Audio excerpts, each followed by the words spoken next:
जरिए, social media के जरिए। जरूर जरूर। पहला सवाल सूरज का है स्वामी जी। उनकी बहन को पिछले 1 साल से सिर में दर्द रहता है, दवाएं लेती हैं लेकिन आराम नहीं होता। अगर ये माइग्रेन है तो क्या करना चाहिए? तो देखो, अनुलोम विलोम और सब भ्रामरी कर लो। आप भ्रामरी ओ,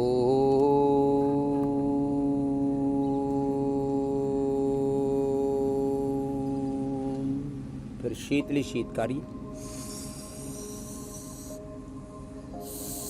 इससे सिर दर्द अच्छा हो जाएगा। ये पॉइंट है दबाने के, रिंग फिंगर के टॉप पर और अंगूठे में, यहाँ पर ये पॉइंट दबाते हैं, इससे सिर दर्द अच्छा हो जाता है।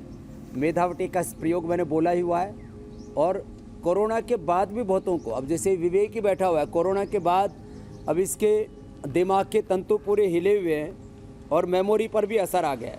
तो जिनकी भी मेमोरी पर असर आ गया है वो ये न्यूरोग्रिड और ये मेधावटी, ये 2 का सेवन करें। ये इसके लिए रामबाण है।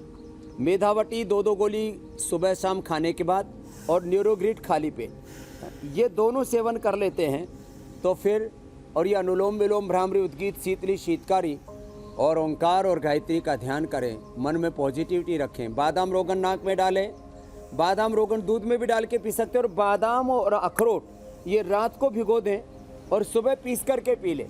मैं अभी भी पी करके आया हूँ, पानी में घोल करके पी लेता हूँ, तो पूरा एनर्जी लेवल मेरा इतना हाई रहता है कि मैं 5 किलोमीटर भी दौड़ता हूँ तो थकता नहीं हूँ। बाकी तो इम्यूनोग्रिट और जो है इम्यूनो चार्ज और अश्वगंधा शतावर बहुत कुछ हमने बताया हुआ। आज हेल्दी थाली भी हम बताने वाले हैं कि एक व्यक्ति की हेल्दी थाली कैसी होनी चाहिए। स्वामी जी, अगला प्रश्न ले लो मेरे भाई जी। एक सवाल मेरा भी है।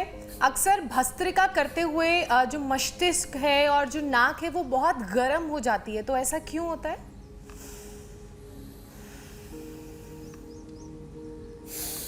देखो, वैसे भी गर्मी बढ़ी हुई है।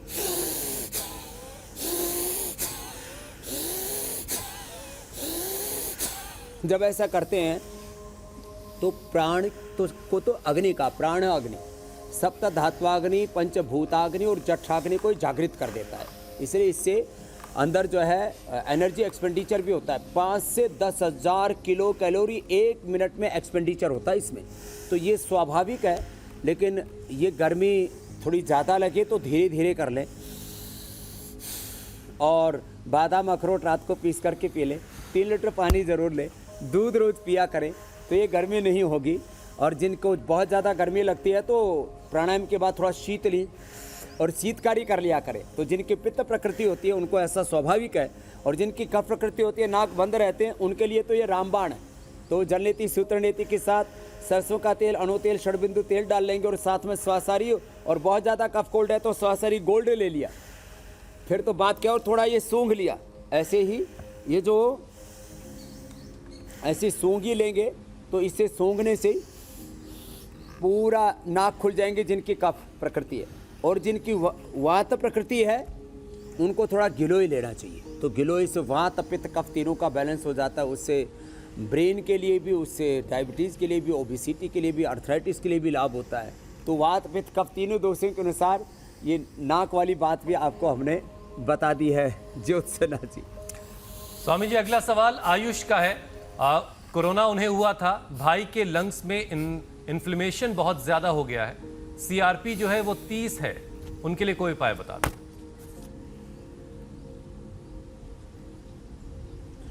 सीआरपी जिनको भी 30 है, गोधन अर्क सुबह 2 चम्मच पिए।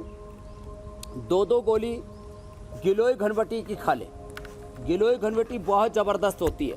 और फिर इसके साथ स्वासारी वटी भी ले सकते हैं, लेकिन स्वासारी वटी से ज़्यादा ये गोधन अर्क तो हमने करोड़ों लोगों को उपलब्ध करवा दिया है, ये भी ज़बरदस्त है। लेकिन ये स्वासारी गोल्ड 2-2 गोली सुबह दोपहर शाम 3 बार ले सकते हैं। ज़्यादा गर्मी लगे तो सुबह शाम खाली 2 टाइम लेने हैं, तो 1-1 भी ले सकते हैं। 1 से 2 कैप्सूल शहद में मिला करके ले लें, नहीं तो 2-2 गोली स्वासारी के ले लें और 2-2 गोली गिलोय घनवटी की। ये गिलोय घनवटी और ये सब हमने, एक तो गिलोय नीम और तुलसी की आरोग्यवटी भी हमने बना रखी है। ये आरोग्यवटी अथवा ये गिलोय घनवटी, ये तुलसी घनवटी, ये सब जो है अत्यंत लाभप्रद हैं। किसी भी प्रकार का अंदर इन्फ्लेमेशन है, इन्फेक्शन है, सीआरपी लेवल बढ़ा हुआ है, ईएसआर बढ़ा हुआ है और यूरिक एसिड बढ़ा हुआ है, तो चंद्र प्रभावटी और गोक्षुरादि गुग्गुल ले लें और गोखरू और पुनर्नवा का काढ़ा पी लें। 1 सप्ताह के अंदर ही ईएसआर, सीआरपी, आरए नेगेटिव आ जाएगी। बहुत शानदार स्वामी जी। अगला सवाल स्वामी जी शुभम का है। अल्कोहल हाथ में लगाने से कोरोना मरता है, तो अल्कोहल पीने से कोरोना क्यों नहीं मरता? ये बहुत मासूम सा सवाल है स्वामी जी।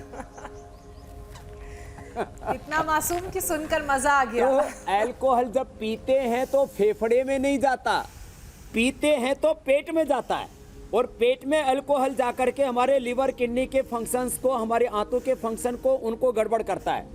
तो यदि फेफड़े में वो इंजेक्ट कर लें दारू को तो कुछ फायदा हो सकता है, लेकिन फेफड़ों में यदि दारू चला गया तो फेफड़ों को खराब कर देगा तो फिर आप सांस नहीं ले पाएंगे। इसलिए दारू के ऊपर कोरोना के ऊपर दारू डालते तो मरता है। तो इसलिए मेरे भाई वो जो एक है आहार नली, एक है श्वास नली, 2 in 1 है यहाँ। तो वो जो आहार नली से जो दारू है ना सीधी पेट में उतरती है और पेट में तो पहले इतने जम्स हैं कि पेट में कोरोना जाके अपने आप ही मर जाता है, उसके लिए दारू पीने की जरूरत नहीं। तो पेट में दारू जाती है, वहां पहले से ही इतनी गर्मी है, इतनी हीट है, अंगुली भी डालो तो नाखून जल जाएगा। कोरोना की तो बाप छोड़ो, उसका बाप भी मर जाएगा अपने आप। और फेफड़े में दारू जाता नहीं, इसलिए दारू पीने की जरूरत नहीं। इसलिए कहीं कोई अगला सवाल स्वामी जी ये ना पूछ ले करो ये कि ऑक्सीजन अल्कोहल जाएगा पेट के बजाय फेफड़े में क्यों नहीं जाती है। खैर, अगला सवाल शामिल करते हैं स्वामी जी। सेजल का ये सवाल है, वो प्रेग्नेंट हैं और सेजल प्रेग्नेंट हैं और उनका 8वां महीना है। कोरोना हो गया है उनको और उसकी वजह से पैरों में लाल रंग के रैशेज आ गए हैं और इनमें खुजली भी वो महसूस कर रही हैं। उनके लिए कोई उपाय बता दें। बहुत ये सवाल मेरे पास भाई राजेंद्र जी जो है हमारा भाई राजेश है, राजेंद्र ने भी कल भेजा, बोले साहब जी इंडिया टीवी पर इसका उत्तर जरूर देना। बहुत लेडीज का प्रश्न है। एक तो जो भी प्रेग्नेंट लेडीज हैं वे एक एक गोली स्वासारी की वो 2 ना लें और एक एक गोली स्वासारी गोल्ड ज़्यादा इन्फेक्शन होने पर सभी ले सकती हैं, ये खाली पेट, और एक एक गोली कोरोनिल की ये खाने के बाद सभी प्रेग्नेंट लेडीज भी ले ले। ये अणु तेल भी लेडीज डाल सकती हैं, डालना ही चाहिए उनको भी, कोई दिक्कत नहीं है। अब बात रही रैशेज आने की, तो इसका बहुत अच्छा इलाज है, वो नीम के पत्ते उबाल करके और उसको पी लें। और वो नीम के साथ साथ महामंजिष्ठा द्यारिष्ट और खदीरारिष्ट इसके 2-2 चम्मच खाने के बाद पी लें, अथवा कायाकल्पवटी अथवा ये आरोग्यवटी इसके 1-1, 2-2 गोली खा लें। और जहाँ पर वो रेसेज आए हुए हैं एलोवेरा, नीम, हल्दी, एलोवेरा, नीम, हल्दी इसको मिला करके और उसमें ये भी जो है मेहंदी, एलोवेरा, नीम, हल्दी, मेहंदी इसका पेस्ट बना करके लगा लें। पूरे रेसेज सब जो भी पूरा स्किन के ऊपर जो भी प्रॉब्लम उभरी है पूरी खत्म हो जाएगी। कोई भी कर सकते हैं स्किन प्रॉब्लम के लिए, नहीं तो थोड़ा कायाकल्प तेल लगा सकते हैं जो हम बना करके उपलब्ध कराते हैं सब। अब स्वामी जी मुझे याद आ रहा है कि आपने एक थाली का जिक्र बीच में ही कर दिया था, इसलिए अब हम थाली पे आ जाते हैं। बताइए कि आज क्या है उस थाली में खास।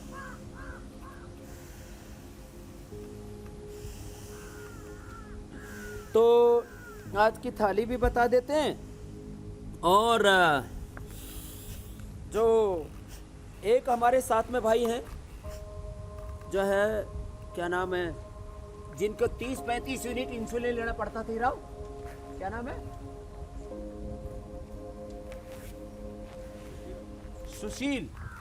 सुशील वर्मा जी। अब इनको 30-35 यूनिट इंसुलिन लेते थे। आ जाओ। और साथ में ही हार्ट का बाईपास भी करवाया हुआ था। अब इंसुलिन इनका एक ही दिन में हमने बंद कर दिया है और कोरोना से नेगेटिव पे आ गए। घर पे ही 30-35, एक बार 30, सुबह 30 लेते, सुबह 35, शाम को 30। अब इंडिया टीवी हर वक्त हर जगह डाउनलोड करने के लिए सर्च करें India TV news Google play store या ऐप स्टोर पर।